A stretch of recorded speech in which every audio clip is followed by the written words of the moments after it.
नमस्कार साथियों। आजकल जो हमारे हिंदू धर्म के जो शंकराचार्य हैं वो बड़े प्रश्न में विवादों में आ रहे हैं। जो अभी ज्योतिष पीठ बद्रिकाश्रम के तथाकथित कहूँगा मैं तो कई लोगों ने दावा किया, अभी उन्हीं के गुरु भाई आई हैं, उन्होंने कहा कि ये कोई शंकराचार्य इनको नहीं निर्वाचित किया है, इन्हें धोखे से चालबाजी से लेटर लिखे वक्त को शंकराचार्य घोषित किया है। ये तो इनको प्रियंका वड्रा गांधी लिख देती हैं अपने लेटर में, इनको शंकराचार्य उद्बोधित करते हैं तो उस दिन से ये कांग्रेस के बड़े मुरीद हो जाते हैं। तो इन्हीं के परिप्रेक्ष्य में आपको बताना चाहता हूँ कि सत्ताओं ने हमेशा हमारे जो शंकराचार्य हैं उनके साथ कितना बैर मोल लिया है।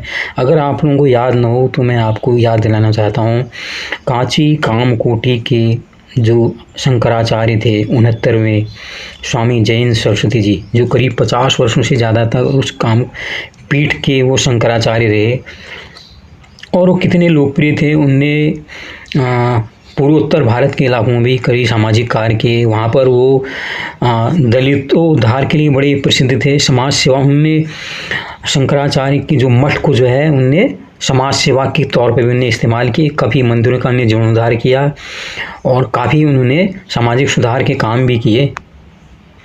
यहाँ तक कि वो कहते थे दलितों का मंदिर में अधिकार क्यों नहीं है, इसलिए उनने सचल मंदिर तक बनाए और उनको दलितों के घर तक पहुँचवाया। उन्होंने कहा बिल्कुल मंदिर में उनका अधिकार है। और जो वहाँ की राजनीतिक पार्टियां हैं दक्षिण की, वो असल में जो सवर्ण है खासकर ब्राह्मण वर्गों के विरोध पे ही उनकी राजनीति की पूरी आधारित है। उसी पर जब उन्होंने देखा कि ये जो शंकराचार्य हैं ये खाई पाटने में लगे हुए हैं, तो ऐसा कहा जाता है उसमें केंद्र में जो थी कांग्रेस नीत सरकार थी, 2004 की आसपास की ये करीब बात है। तो उन्होंने फिर जयेंद्र सरस्वती को बदनाम करने के लिए कुछ लोग कहते हैं स्ट्रेटजी चली।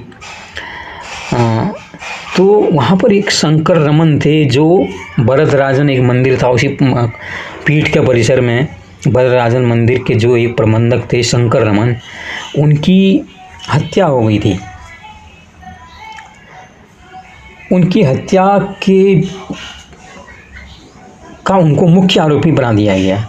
ऐसा कहा जाता है कि एक बार वो बीजिंग चीन जाना चाहते थे जयेंद्र सरस्वती, तो कोर्ट में जाके शंकर रमन ने एक रिट दायर कर दी कि ये कैसे जाते हैं, शंकराचार्य को विदेश जाने का अधिकार ही नहीं, ये हमारे पीठ के नियम में लिखा हुआ है, नियम विरुद्ध है। फिर जयेंद्र सरस्वती इसको मान गए थे।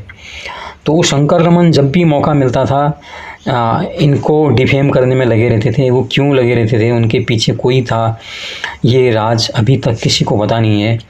तो फिर उस समय ये जिसमें इनको गिरफ्तार किया, ये आंध्र प्रदेश के महबूब नगर इलाके में एक विश्व शांति यज्ञ का या कोई एक आयोजन में भाग लेने गए थे और रातों रात इनकी गिरफ्तारी के लिए तत्कालीन मुख्यमंत्री तब की जयललिता ने एक पुलिस प्रमुख को वहाँ पर केवीएस मूर्ति को उनको गिरफ्तार करने के लिए आंध्र प्रदेश हवाई जहाज़ की सुविधा करके वहाँ भेज दिया गया। और रात को अगले दिन से कार्तिक मास शुरू होने वाला था, उसकी तैयारी में वो लगे हुए थे। तो वो आराम कर रहे थे, करीब 11:15 बजे पुलिस वहाँ जाके उनको पकड़ के ले आई। तो उन्होंने जयललिता को फ़ोन मिलाने की कोशिश की, लेकिन फ़ोन लग नहीं पाया।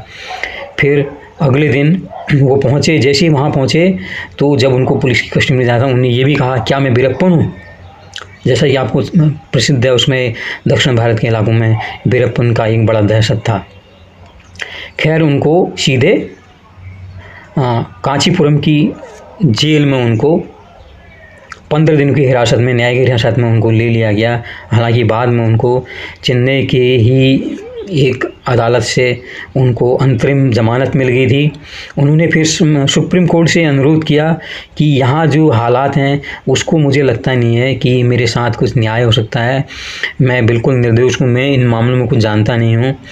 तो उन्होंने अपना जो केस है वो उन्होंने पुडुचेरी में स्थानांतरित करने की गुहार लगाई और जो देश के प्रसिद्ध वकील हैं राम जेठमलानी ने उनके लिए पैरवी की और अंततोगत्वा वो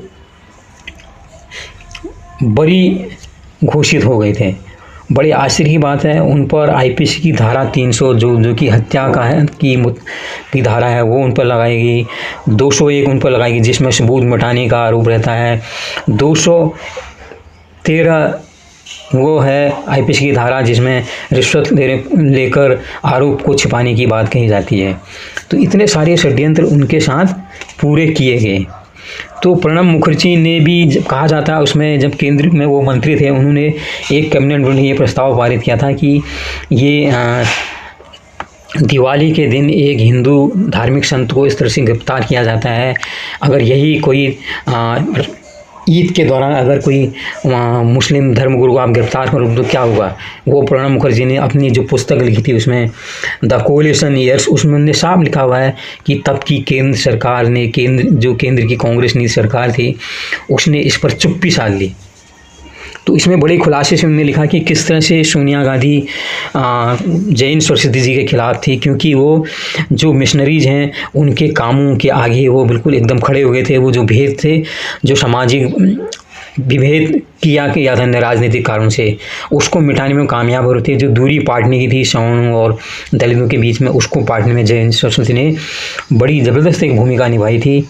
इस चक्कर में सोनिया गांधी चाहती थी कि उनको कहीं इम्प्लीमेंट किया जाए और इसमें जयललिता ने उनको सहयोग दिया और रातों रात उनको गिरफ्तार किया। हालांकि जयललिता भी देखती थी कि कई दिन से जो डीएमके के कार्यकर्ता हैं वो धरने पे बैठे हुए हैं, तो डीएमके के दबाव में आकर ये कदम उठाया गया। और तब बताया जाता है कि डीएमके ने उसमें कांची कामकोटी उस मंदिर में एक काला झंडा भी लगा दिया था और उस दिन बड़ा जश्न उन्होंने मनाया जब जैन सरस्वती जी को गिरफ्तार किया गया। हालांकि बाद में वो बेकसूर साबित हुए। तो राजनीतिक सत्ताएं, जैसा कि मैंने कहा, वो शंकराचार्यों को इस्तेमाल करने का प्रयास करते रहे। तो जैन सरस्वती जो थे उन्होंने कोई कंप्रोमाइज़ करना मंजूर नहीं किया, इसलिए उनको जेल की सलाखों के पीछे किसी एक वहाँ के कार्यकर्ता की हत्या में बेकसूर फंसाने का भरसक प्रयास किया, लेकिन अंततोगत्वा उनको न्याय मिला और वो 2018 फरवरी में 83 वर्ष की उम्र में उनका निधन भी हो गया था। तो ये कहानी थी स्वामी जैन सरस्वती की। यही आजकल जो आचार्य शंकराचार्य हैं, अभी मुक्तेश्वरानंद, आप देखो वो ऐसा लगता है जिस तरह से वो राजनीतिक विवाद दे रहे हैं। कभी वो मातोश्री पहुंच के कहते हैं कि उद्धव ठाकरे के साथ बड़ा विश्वासघात हुआ है, मुझे तब चैन आएगा जब ये दोबारा मुख्यमंत्री बनेंगे। कभी वो कहते हैं कि ये जो कांवड़ वाला जो नेम प्लेट वाला है वो सरकार ने जल्दीबाजी में किया है। कभी वो कहते हैं नहीं, राहुल गांधी ने हिंदुओं के खिलाफ कुछ भी बुरा नहीं किया। फिर वो कह देते हैं कि केदारनाथ मंदिर से 218 किलो सोना गायब हो गया। तरह तरह की बातें ऐसे लगती हैं कि जैसे कोई वो राजनीतिक दल के प्रवक्ता जैसे बोलता है ना, उस तरह से बोलते हैं। तो राजनीति में धर्माचार्यों को मिलाने की बड़ी कोशिश की जाती है, क्योंकि इससे लगता है उनको धर्माचार्य उनको वोटों को प्रभावित में बड़े प्रभावित हो सकते हैं।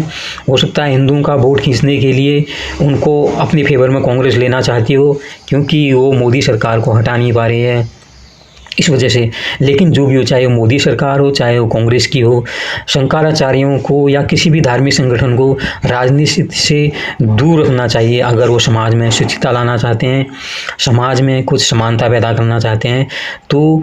और साथ ही साथ शंकराचार्यों से भी ये उम्मीद की जाती है कि वो बड़े धनाढ़ियों के घर शादी विवाहों में जाकर वहाँ को प्रोग्रामों में न जाएँ, और राजनीतिक जो दल हैं या राजनीतिक नेता हैं और राजनीतिक जो वार्तालाप है, राजनीतिक जो विवाद हैं, उससे अपने आप को दूर रखें, तभी वो सनातन की रक्षा कर पाएंगे, हिंदू धर्म की रक्षा कर पाएंगे। बहुत बहुत धन्यवाद जुड़े रहने के लिए, सुनने के लिए आप सबका।